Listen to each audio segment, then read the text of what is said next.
నాగ చైతన్య అలాగే సాయి పల్లవి నటించిన 'Thandel' cinema super duper hit. అయితే అంతకు మునుపు కూడా నాగ చైతన్య, సాయి పల్లవి ఇద్దరు కలిసి ఇంకొక సినిమా చేశారు. ఆ సినిమా కూడా చాలా మంచి పేరుని సంపాదించుకున్నారు. అయితే ఆ సమయంలో సమంత ఒక మాట అంది. అదేంటంటే సాయి పల్లవి లాంటి నేచురల్ యాక్టర్స్ దొరకడం చాలా కష్టమని.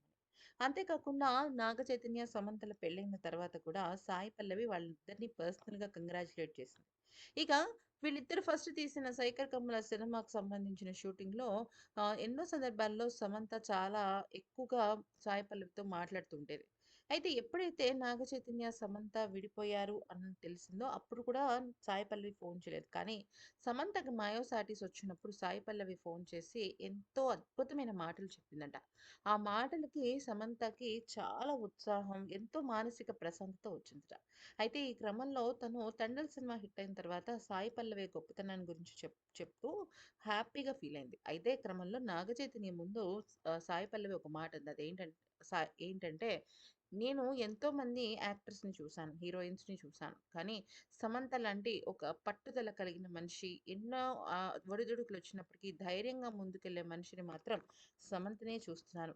ఆమె తర్వాతే ఎవరైనా సరే" అంటూ పేర్కొందట. ఈ మాటలు నాగ చైతన్యం ఇంటర్వ్యూ జరుగుతున్నప్పుడే చెప్పడం జరిగింది. ఇది కాస్త సోషల్ మీడియాలో వైరల్ అయింది.